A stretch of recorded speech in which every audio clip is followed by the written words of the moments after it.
First discussion is going to be on the AI wars. All right, as we all know, there's a bunch of LLMs going around. There's ChatGPT, there's Claude, there's Gemini. But you know, we're in a very pivotal time. There's a lot of new products shipping all the time. So the first topic is going to be OpenAI. You know, is its market share collapsing? Do people still use ChatGPT? Is ChatGPT cooked? All right, so me, I'm gonna be an unbiased point of view because I don't really use LLMs that much. I only use OpenAI, ChatGPT to like track my macros, right? But the both of you are pretty in deep as like heavy vibe coders. I vibe code every now and then, but I'm more of a come and go type of guy. So y'all can tell me, is GPT actually cooked? Yeah, I think Jaden, you're more like an enterprise, like actual coder. I feel like you're really deep into the LLMs. I'm a very like casual GPT coder and like just like an LLM user. For me, like I use ChatGPT. I used to use it for like all like the stupid stuff that you're talking like tracking macros, and then I kind of started using it for like drafting like TikToks or like gym like my gym program and stuff like that. But I've almost fully transitioned out of it. Like I only use Claude and Gemini now. Gemini, I think for me is like I use it for like a lot of pictures, and also like I think it's just easier to like search the web and like create reports for me. And Claude I use like here and there. But I personally am a very anti OpenAI now. I just think they've somehow lost their entire market share. Like most people I know like know ChatGPT, but they don't use ChatGPT as much. And if they do use it, it sucks, and they don't know what they're doing. So, Jaden, what are your thoughts on that? Yeah, I mean, I think that's fair. I think, like many things when it comes to this, it's a pretty nuanced discussion. I think ChatGPT is still, when you ask any normal person about AI, the thing that most people think about, other than like videos online and like AI slop, is essentially ChatGPT. But with that being said, I do think there are some like warning signs that they should be worried about. If you guys probably have heard, they announced like a code red recently when Gemini 3 dropped. And I think Gemini is the #1 one that can threaten it, like specifically in the consumer market, right? Because I'd say the AI LLM landscape is really, there's the enterprise side, which I think Claude and Anthropic is doing a great job on. And then there's that consumer side. With Gemini, they're on ChatGPT's like kind of tail when it comes to consumer, because they have the distribution, because they have Nano Banana 3, which generates like great images. Amazing, yeah. Yeah, but with that being said, like to the earlier point, I think ChatGPT is still by and large the one used by most people. As a person who heavily uses a lot of LLMs and like AI tools, ChatGPT is still like, when I'm not doing like engineer work, it's still kind of like my go-to to just ask random things and to just like kind of talk to, because it has that persistent memory, right? It's kind of built up a catalog of, I've been using it since it came out in 2022, like that memory of me using it. So I think them being the first ones to really drop on the scene does a lot. Yeah. But I know they're also scrambling to be profitable. Yeah. Yeah, I mean, they're not profitable. I mean, they were projected to lose $14 billion in 2025, which is ridiculous. Yeah. They're projected to lose $119 billion by 2029. They might not have money by 2027? 2027, yeah, they need a raise. They don't actually know what they're doing. And that's, I mean, the whole thing about this whole like releasing ads, they're releasing ads to like free subscribers or free users, which just shows it's just literally just trying to make money. Like it's not about like trying to make the process better or like anything like that. They don't know how to profit. Yeah, exactly. Like to your point, they're introducing an $8 tier that's gonna still get advertisements, which is kind of weird. It's kind of weird to crazy. It's also Netflix stuff too. to get advertisements when you're paying. And it's interesting to see, like right now, it has that market share, but if they do have ads, and Google has their whole ad business in the background, so they don't have to worry as much about profitability and revenue, because they have Google Ads, helping keep them afloat. Anthropic has the whole enterprise thing. They're just more kind of efficient in terms of like their monetary spend than ChatGPT. With ChatGPT, it's going to be really interesting to see how that all goes. Yeah. So. Is there no grok in this? Like, oh, okay, yeah, that's a good. I'm not a huge Grok user. Apparently, Grok has a lot of users, and maybe we could flash up like the benchmarks at some point. Yeah, it's great for personality-built AI. Yeah, they have a lot of users because they're integrated into X. Elon Musk is still like the driver of that, and love him or hate him, it's hard to bet against him. He's a very successful founder in multiple it's times. Like Brady, you can't bet against Musk, bro. Exactly. And like I said, XAI, I don't forget the exact number, but they just raised another series. I want to say $20 billion. Series E is $20 billion. $20 billion. So yeah, they're also a player in this. And then there's also, of course, there's the Chinese models, which are all open weight or open source, which is something, all these models we're talking about are closed. So, China's still there.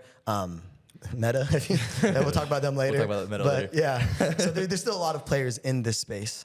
But with that being said, do you want to move on to the next topic? We talked a little bit about them earlier, but they've kind of been all over the timeline lately, and it's Claude, Anthropic, Claude Code, Cowork. You want to yeah. talk about that space? Yeah, I feel like you are probably the biggest user of Claude Yeah, coding. I'm and Claude. super Claude pilled. Yeah. This guy loves Claude. Yeah, it's actually ridiculous. Like, Exactly. bro, Claude. He'll be at a bar and just like talking about Claude code. Like, Yeah. are we serious right now? I went to a party and I was just like preaching the Claude Bible to the people. I was like, you gotta get on Claude Code before the AI takes over. Yeah.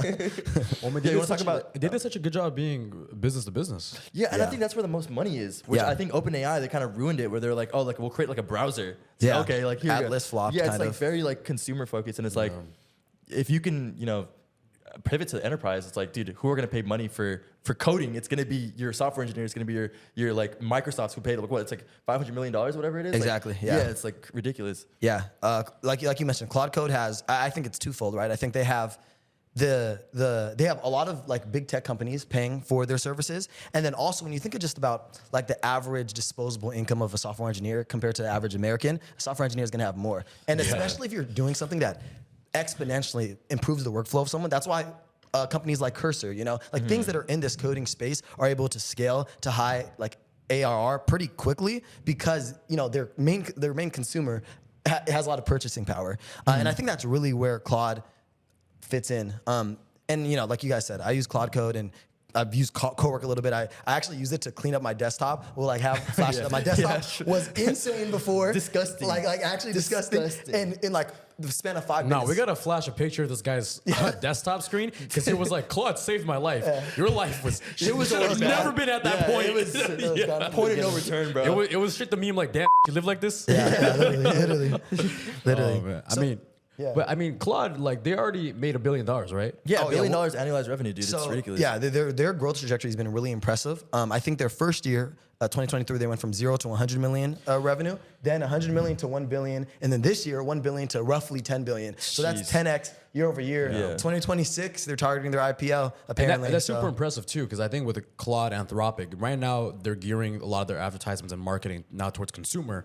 Because I mean, the average person, they don't really know what Claude That's a good Anthropic point. is. That's a really good right. point. So I think now they figured out that B2B side, they figured out the enterprising side. They have that money coming and generated. Now they're building backwards, like they're taking what OpenAI did, they're working backwards from that. They found out a way to be profitable, and now are trying to capture the consumer market. Yeah. Exactly. And I mean, it's working. Like ChatGPT, their market share last year during this time, January 2025, was 87%. Now it's 64 to 68%. Yeah. So it's already like, almost 20% in a year is ridiculous for market share. Definitely. I mean, especially when they started in 2022 with 100%, right? Yeah. And then They're later the first ones on the scene. Yeah.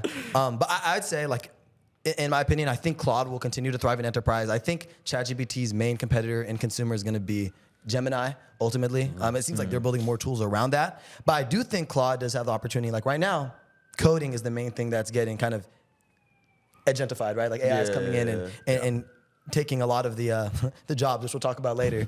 But it can happen to a lot of other verticals in knowledge work, Yeah. So it's gonna be really interesting. I think Claude is making a lot of good moves right now, and just excited to see how it'll keep on Yeah. unfolding. I mean, Claude's doing well. Gemini's doing well. I mean, with that new Apple integration with Siri. Let's talk Yeah, about it. let's talk about that one. Dude, okay, I could talk a lot Okay, about this. every time this guy sends a text, it's was it sent by Siri? Yeah, sent by Siri. Every time he sends Dude, a because text. I'll be in the car. I'm a good person. I'm not texting while driving. I'm using my CarPlay, and Siri sucks. I'll be loud and clear. Right now, Siri sucks. I have a boy that works at Apple, and every time I'm like, dude, who is working the Siri team? Because they need to get all fired. Yeah. Like they should never get a job for the rest of their life. I'm sorry. I hate Siri. I think right now in its current I mean, you can talk about how much you like the AI, the new ChatGPT stuff, but I think even with the AI integration, it sucks. It's not good. It cannot find information well. The voice translation and the voice recording and stuff, all the transcription and stuff sucks. I don't think it's a good job. So I think it's a great thing that they're partnering with Gemini because anyone can tell you, any avid Siri user like I am that's watching this will tell you Siri sucks. So this is a great thing. You want to talk about the Siri deal a little bit?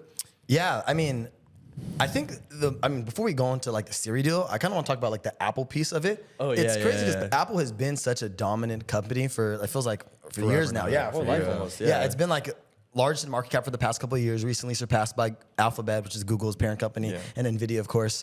But it kind of just feels like they fumbled this whole AI thing, right?